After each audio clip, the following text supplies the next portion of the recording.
Hello everyone and welcome back to Football Manager 2018 and the final game of our first season at Newcastle United. It is at home against Everton. We have won one of our last 13 or so matches in this series. We are desperately in need of a win on the final day just to make sure we do finish in the top 10 and get that extra money for the higher league placement. But it is going to be tough given how poorly we've performed recently, and at home against Everton it will not be easy. Coming up in this episode, we'll play this final game. We'll see how much money we'll have for the summer.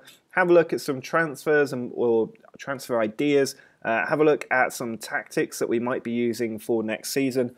And also just generally thinking about how this season has gone and what we're going to do differently next season. Looking at some of the players, who might stay, who might go. So plenty of end of season review stuff coming up. But first we need to finish the season here against Everton. We are at home. We should be winning in an ideal world, but that doesn't seem to be where we are right now. We're going to be playing with Williams, Diame and Perez up front, with Colback and Shelvey in midfield. Then it's Haidara, Clark, Mbemba, Lascelles and Yedlin in defence, and Rob Elliott in goal. Perez kicks the game off with Diame finding Haidara. Now Colback onto Diame again. Ball just coming forward here, but he's lost out to McCarthy. I think the tactic that I might go for will probably be one with a striker. Keane there hitting the post. Very close for Everton to taking the lead there. We need to avoid stuff like that if we're going to get a win today. But I'm not sure. I think the new tactic we're going to be playing with next season is going to be with a striker. I've already signed a striker for next season who we will take a look at in this episode.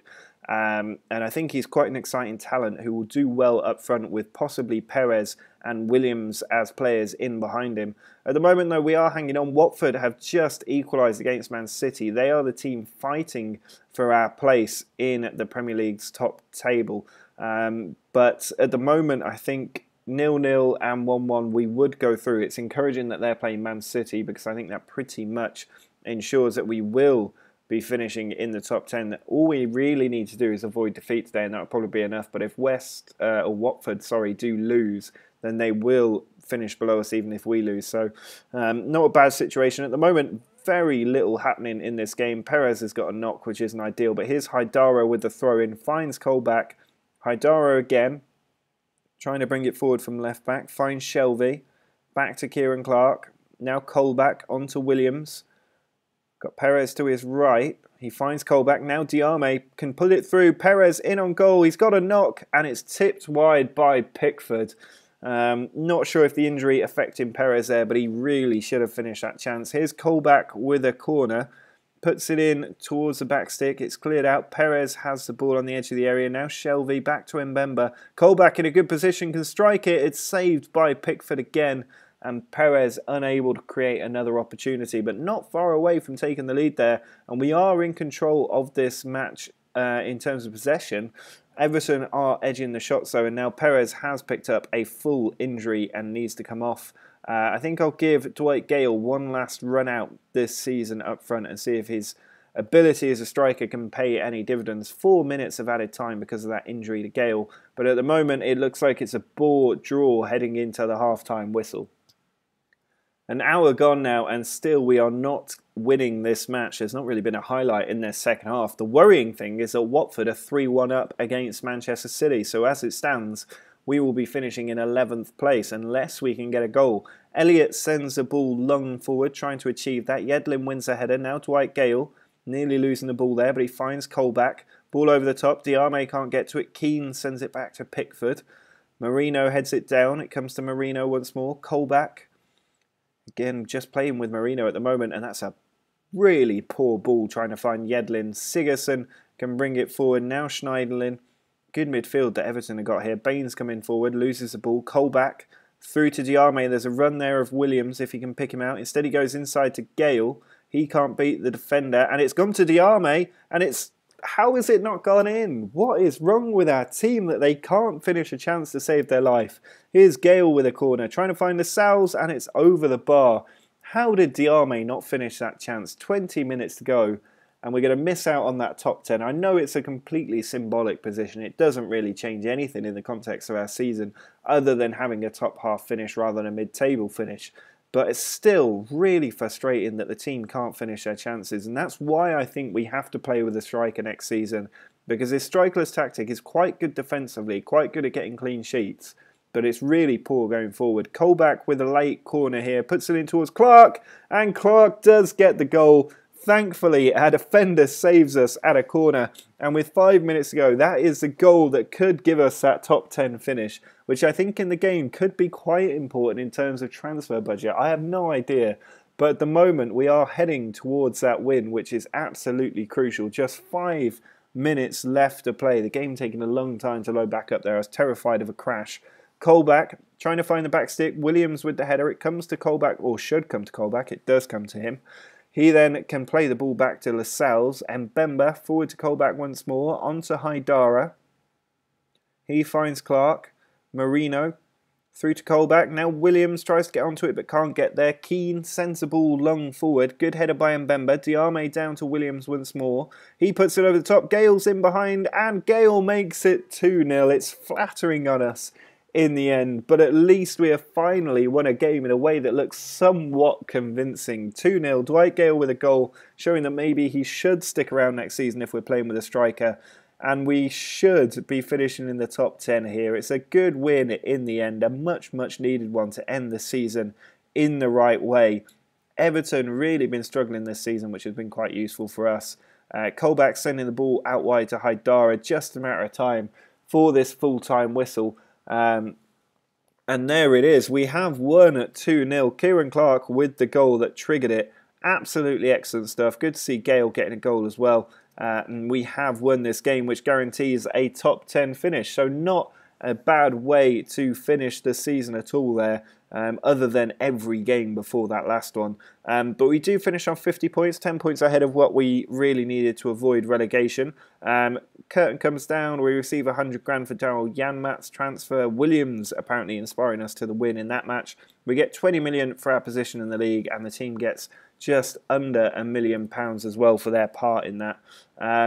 If we have a look at the inbox, we're still not sure what our credentials or what our transfer budget will be for next season, but I'm not sure if they'll actually show it now or if that comes up later, because I'm not familiar with the new way that the game shows things. But there's not been a manager of the year or player of the year announced yet, so I don't know when that sort of stuff comes, because in the last game it came up straight away. So I think I'll go forward a little bit here and just see if we get those notifications pop up in our inbox. Well, I've gone forward about a week and nothing has popped up on the screen telling me what our transfer budget's going to be or who the manager of the year was or any of that sort of stuff. At the moment you can see we've got about 100 grand in the wage budget and 20 million in the transfer budget. I was anticipating that that would go up, and I think we'll have to wait until next episode to see if that is going to be the case or not. I'd imagine with the top 10 finish it will go up somewhat because we'll have higher expectations on us. But it's really difficult to know, and I'm not sure why these notifications haven't popped up. Maybe you guys can let me know in the comments as to when that will happen. But this season, our squad have held up not terribly, but also not brilliantly. Our top scorer this season was George Williams with 17 goals and 7 assists. Most of those came before January when he was really at the top of his game, and then he dropped off quite a bit after that. But for a £10 million player, he's played reasonably well. He's a good attacking midfielder where I think he will continue to play for us going forward. Diame did well this season as well. He was a solid player who just can't finish a chance, so I'd like to get a striker in so that we don't have to rely on players like Diame to get us goals, because he only managed to get 10 all season. Still our second highest scorer though. Ayoze Perez, 6 goals, 9 assists. He wasn't too bad. Not as good as I was expecting him to be, though. And hopefully next season he'll be able to do a little bit more. Still an advanced playmaker. I imagine we'll continue to use those players going forward, but hopefully not rely on them as much. Henry Saive, a bit of a middle-of-the-road player. I tend to use him more in the second half of the season, but he didn't play massively for us. And I'm not sure he'll be around for too much longer. He might stick around next season, but we'll have to see. Jonjo Shelvey, currently unhappy at the club and leaving. He has got a transfer to Stoke coming up for £6 million, so he's not going to be around for too much longer. He was a good player this season, but we fell out and he needed to leave. Kieran Clark is now happy at the club after originally wanting to leave. He's not a bad player, saved our bacon a couple of times. I imagine he may well be here next season. Manquillo will also be here. He did well at right wing back. Dwight Gale, not so sure about. Teams have tried to come in for him. I've just not been able to sell him up to yet, so he could well leave. Lascelles will stay as club captain. Jack Colback will probably stay because he's done a decent job for us, getting a good average rating this season. Jason Puncheon will probably stay as well, just because he's a little bit versatile. Dummett, I want to get rid of as soon as possible. He's transfer listed but won't go. Mbemba will be staying. Haidara will be staying. Yedlin will probably be staying, but we'll have to see. He's on the transfer list actually, so he may well be leaving. Marino will be staying, as will Murphy, and Adara Bioyo, who we only recently signed, has actually done reasonably well, I think, in the few games he's played. Rob Elliott right at the bottom there in terms of average rating, or certainly the way that we've listed it. Goals, sorry, of course he'll be at the bottom. But he will probably still be here, but hopefully not be first choice because he is not good enough to hold on to that position. So there will be quite a bit of change. I'm hoping to bring quite a few players in. When we look at the transfer screen, you'll see that we have signed Andrea Pinamonti, who's a striker from Inter Milan. He's got 16 finishing and is a highly rated young player in this game. If you've signed him in the past or are aware of him, do let me know in the comments what you think of him and how you think he'll do. He did play for Inter Milan in the league this season, which is one of the reasons I was attracted to him, because I think he'll do well for us next season as our main striker. But we'll just have to see. He's so young at 18 years old that he will definitely develop and definitely be a profit on us, even if he doesn't turn into the world-class striker that we're hoping for. Now, the tactic that I am planning to use for next season is the one that you can see on your screen. It is called the Neville Wears Prada, which is a brilliant name. It's by a guy called The Reckonist. Link in the description to him. I use his tactics all the time. Everybody that watches this channel on a regular basis will know I am useless at Football Manager tactics, and it leads to me getting sacked every time I try to do it on my own. That's not where I get the enjoyment from. I get the enjoyment out of the rest of the management, not the tactics. So The Reckonist is virtually my assistant manager in every series that I do. So go check out his channel, subscribe to him as well, link down below, and also the link to this tactic. I'll put the video for this tactic down there. You can see on the screen though, it's a bit of a different one. It's quite similar to our strikerless tactic that we've been using, except the three attacking midfielders are all pushed forward as central forwards. The idea apparently is that this is essentially a bit of a game-breaking tactic. It's similar to the strikerless one last season. It does pretty much the same job here, but apparently the attacking midfielders just don't work and can't finish, which is what we've been seeing through the entire first season with Newcastle. So instead, this stretches the lines a little bit more. You need powerful, pacey strikers up front. You need excellent wing backs, especially inverted wing backs, which apparently they need to be. I've only got one of them as an inverted wing back at the moment, so let's change them both to that. They are attacking wing-backs. They're going to bomb down the flanks. You've got a Mez, which is a Mezzala in at midfield alongside a ball-winning midfielder. So you've got the balance of attack and defence there. Your defenders are all ball-playing defenders. They're all two of them on defend, one on cover. You can see the team instructions on the right-hand side here if you're looking to recreate this. The player instructions aren't too different. For the wing-backs, I've put on a couple of ones, but nothing too major. Actually, I haven't put anything on the wing backs. There's a couple on the strikers. The two outside strikers have shoot less often and close down much more. I don't think there's anything else on any of the others, but if you download the tactic from Steam, all of the Reckonist's recommendations will be on there. So one thing to note is that all of my attacking midfielders will not fit this tactic, so they're either going to have to retrain or be sold. It is as simple as that. That is where the transfer budget will go, on a new goalkeeper and 3 new strikers. We've already got one of them coming in, so we need to bring in 2 more, and hopefully the team will be in a much better position next season. But it's going to be another season of transition as we try to make this tactic work better than the other one that we've been using. So let me know in the comments what you think about this tactic. Like I said, do go and check out the Reckonist channel. We've got a lot of work to do next season to improve. Obviously, we made the final of the League Cup this year. That was a big achievement. We just missed out. but next year we need to do much, much better in the league and hopefully push for a European place. That is my goal. I need to do a whole bunch of new scouting because I've never scouted a striker on purpose in this series. Pinamonti was one picked out by the scouts that I liked the look of, so I brought him in. But we need to do a lot of work to bring in 2 more top quality strikers. It does mean Gale might get more playing time next season, but we'll have to see if he sticks around. Some of the attacking midfielders might go. George Williams will probably retrain as a striker, given he can kind of play there at the moment.